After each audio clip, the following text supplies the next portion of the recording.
on ne s'est pas vu depuis l'année. Voilà, et tout 2024. Nous sommes là dans le cadre des consultations qui ont été déjà annoncées depuis hier.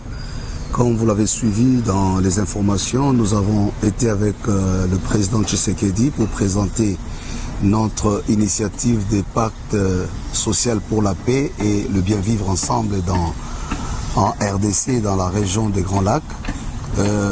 Il était question, après cet entretien, de voir les acteurs clés de notre pays. Et c'est ce qui nous a amené aujourd'hui chez le président Martin Fayulu pour discuter avec lui, pour présenter également l'initiative.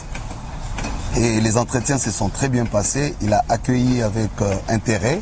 Il a fait des observations des fonds et des contributions.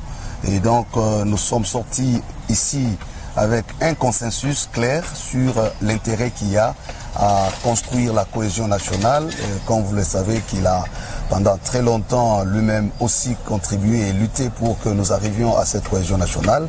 Nous disons gloire à Dieu, donc nous continuons notre périple. Le plus important, c'est que nous nous préparons pour le grand forum qui s'annonce, où les Congolais vont s'asseoir comme des hommes intelligents qui peuvent être en mesure de réinventer leur avenir commun par des mécanismes qui leur sont propres.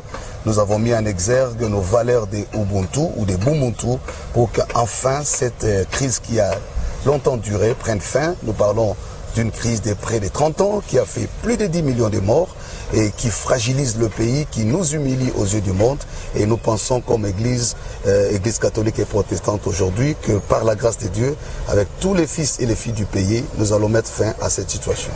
Les consultations est une approche qui nous prépare justement au pacte, parce qu'il faut dire le pacte lui-même n'est pas encore conçu. Ce que nous avons présenté, c'est la feuille de route qui donne justement la lumière sur les voies à emprunter pour arriver à ce pacte. Quand nous parlons de pacte social, c'est-à-dire des engagements collectifs que nous devons prendre, soit pour révisiter notre pacte républicain, le compléter dans le sens de rendre assez fort notre engagement collectif pour que finalement nous arrivions à notre destin commun. Donc nous n'avons pas renoncé à notre démarche initiale, c'est plutôt la démarche qui nous amène à cet aboutissement.